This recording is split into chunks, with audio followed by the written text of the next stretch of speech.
Hi, and welcome to Anne's Family Recipe. Today I'm here with my friend Michelle, and she's going to teach us how to make curried cod with coleslaw.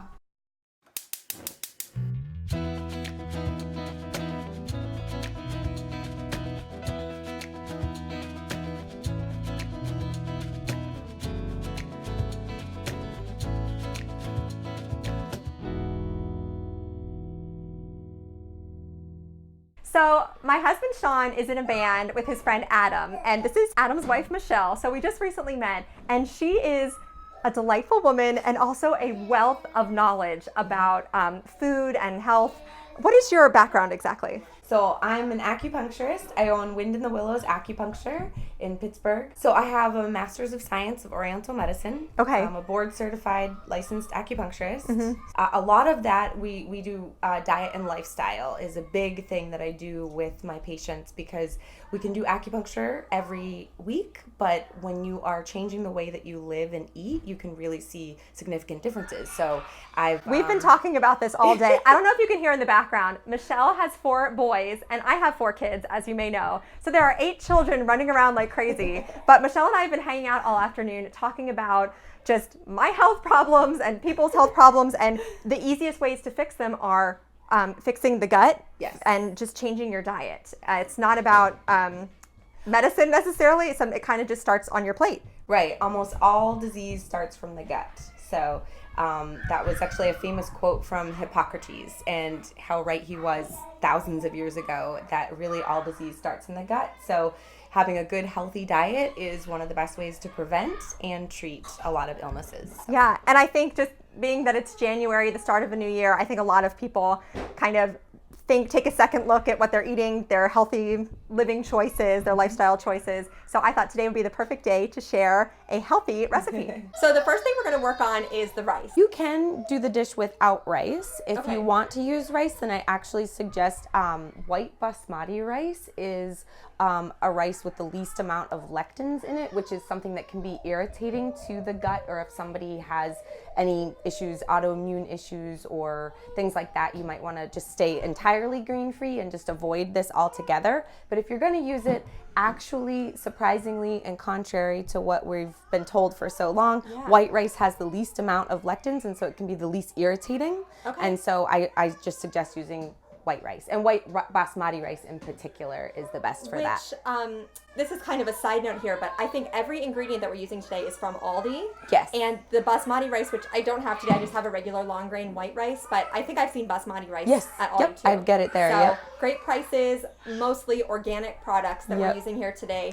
So definitely a good bang for your buck and very healthy ingredients. Yes, exactly. Okay, so we have a lot of mouths to feed. So we're going to make 2 cups of rice and then use an entire 32-ounce container of chicken bone broth, which I have never worked with before. What is the benefit of using bone broth? So bone broth is very gut healing as well. It has L-glutamine in it, which is something that your body needs to heal the gut lining. Okay. But it also makes the rice just taste richer and better flavored. And ever since I started doing it, I just think that the rice always tastes a lot better. Yeah. I do that, and I add a little bit of grass-fed butter. Yes. And that, okay, I showed that in my Aldi grocery haul. This is the Aldi brand. It's going to be similar to the Kerrygold brand, but it's pure Irish butter made with milk from grass-fed cows. So that'll add a nice rich flavor too. Yeah, just a little. And do you add this in at the end or in the liquid as it's boiling? Even before it boils. It's like the first thing I add is the bone broth and just a little butter, and then I just bring it to a boil. Perfect. And go from there. Okay, cool. Here we go. We'll add 2 cups of rice.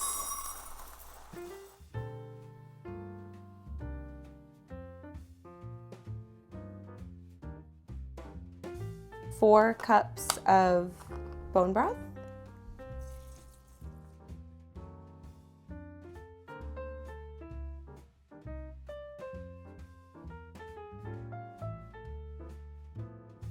And about a tablespoon or 2 of grass-fed butter.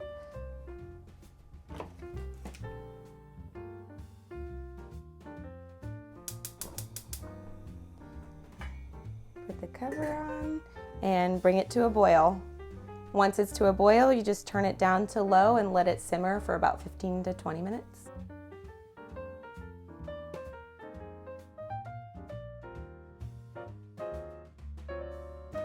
So So where did you hear about this dish, or did you come up with it yourself? Yeah, so a couple of years ago, Adam and I were really tight on money, and we needed to come up with a healthy meal that was easy to make. We had 2 small children at the time, now we have 4, and we needed to make something very quick that was nutritious and easy on the budget. Oh, we also wanted to incorporate more healthier stuff, so instead of just like meat or chicken, it was harder to find that for a good price, like grass-fed meat or organic chicken. At the time, it was still a little bit less like available. Easy to find, yeah. Yeah, so, and I'm from Massachusetts, so I love fish, and so wild-caught cod was always the least expensive. It was it was still wild-caught. It's actually lower in like mercury and stuff like that, you know, compared to other fishes, so. So something to look for. I never really knew what to look for. It's also like very versatile. Like it's easy to add things to it to make it taste really good. It's kind of like light and fluffy, so kids actually will eat it usually pretty good. And I'm always trying to get my kids exposed to fish and eating different things. So it kind of checked off all the boxes for this recipe. So we just sort of.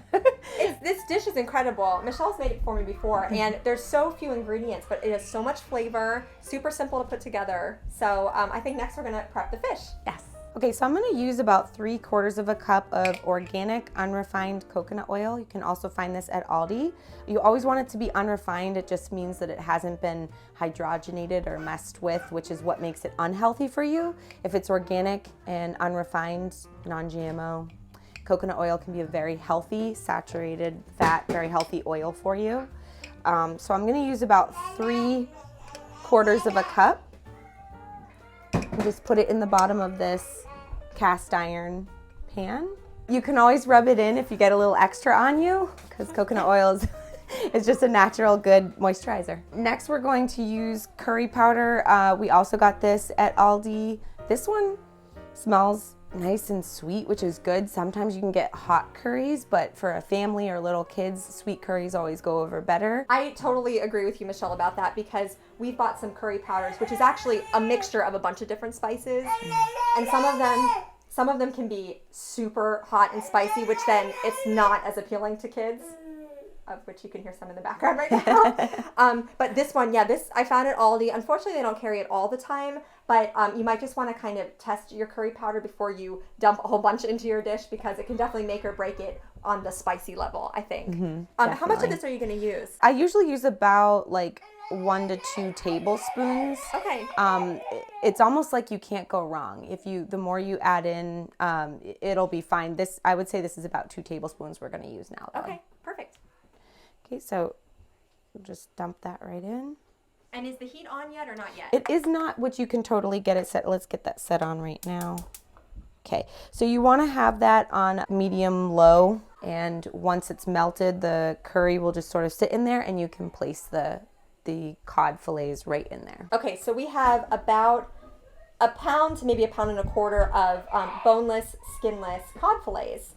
And like we said earlier, I found these at Aldi. They're wild caught in the freezer section, and they were individually wrapped, so you can have larger or smaller portions depending on what you need. But it smells good, looks good. So we end up chopping this up too. Is that right? Actually, so as it cooks in the coconut oil and curry, it will just sort of fall apart. Okay, just sort of flakes naturally. Naturally just kind of flakes apart, and that's actually when you know it's ready. Oh, perfect. Okay, that's easy. I like that, because sometimes it can be tricky to cook fish and know if it's safe to eat. Because we don't want sushi today. No, exactly. Fish, so. Okay, perfect. So now we just place the cod in.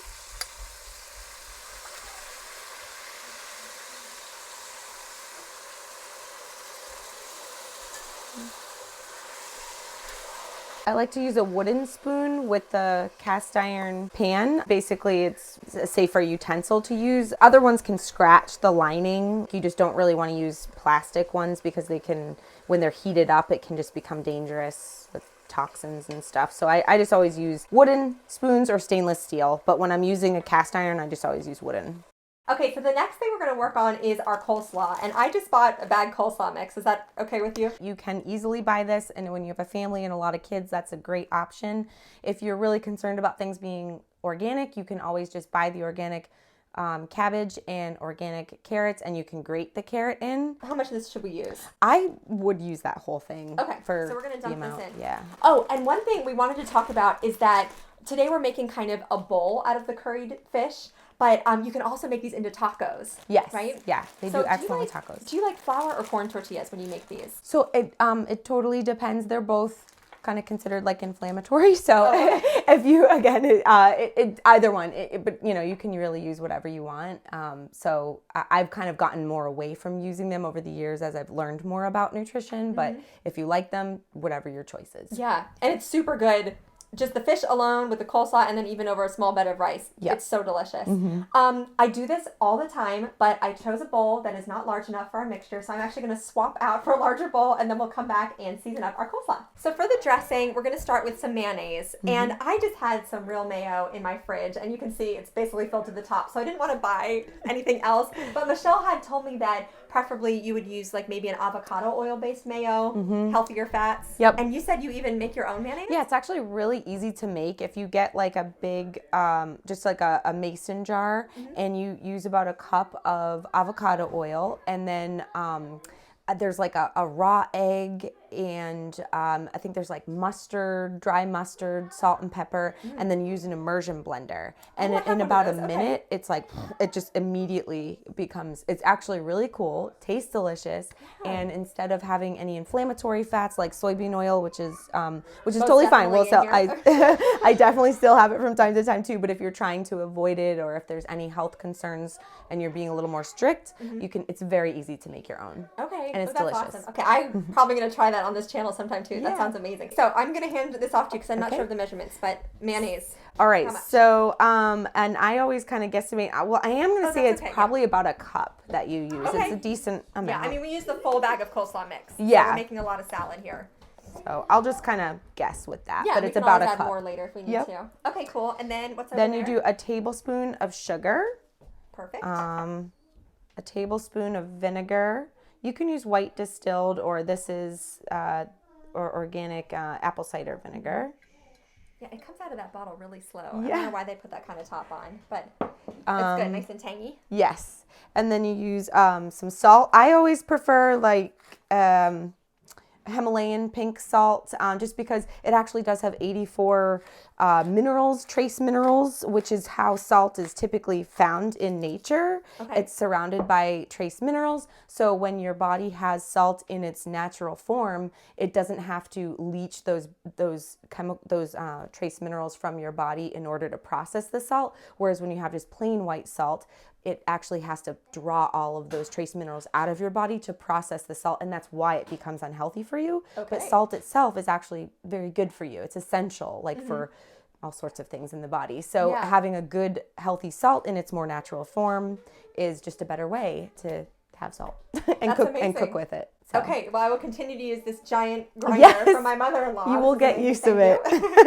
And then just a little black pepper is always good. And then you can, if you want, we don't have any now, but you can add celery seed. It's a nice I didn't want to offend you, but I am going to tell you because a lot of my viewers already know. Okay. Sean and I hate celery. Oh, and really? Okay. Seed. Celery seed. Oh, okay. We will never have that in our home. Okay. I'm so sorry. No, but that's totally cool. It's totally common in coleslaw. Yeah. Typically like a classic coleslaw you get on a hot dog or whatever. Yeah. You find it at a barbecue. You'll have the celery seed in it. Yeah, it's just not a taste we like. Yeah. But it's something that you can add at home.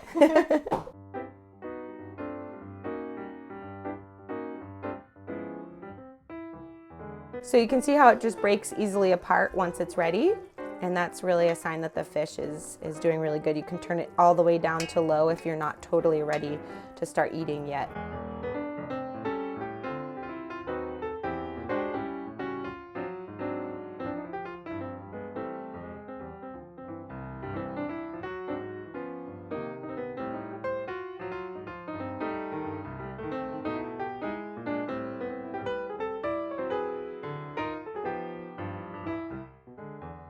My kitchen smells amazing. That was so easy to throw together. It didn't take long at all, maybe like 20, 25 minutes from start to finish. So now Michelle and I each have a fork and we're going to give it a taste.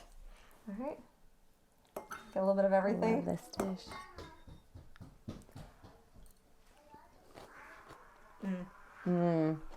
That's Super so good. Yeah, it's like the fish is so flaky. You described it so well because it takes on whatever flavor it's cooked in. Right. So this has just that nice warm curry spice flavor.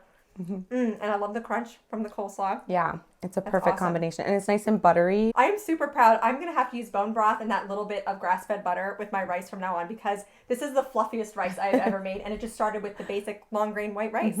So this is such an awesome dish. Make sure you check my description box below for Michelle's website for Wind in the Willows acupuncture. And Michelle, thank you so much for joining me here in my kitchen. You. I really want you to come back. She is just Definitely a wealth of knowledge. There's so much more that she can share with me and the rest of you just about healthy eating and trying new things. I've learned so much from you. So thank you. Well, thank you. I love being able to talk about this stuff, and I think more people should know how to eat healthy and on a budget and for a big family. Yeah, awesome. All right, well, don't forget to subscribe to my channel, follow me on Instagram, and give this video a thumbs up if you like today's recipe. Thank you so much for joining us in my kitchen today, and I'll see you again soon with another family recipe.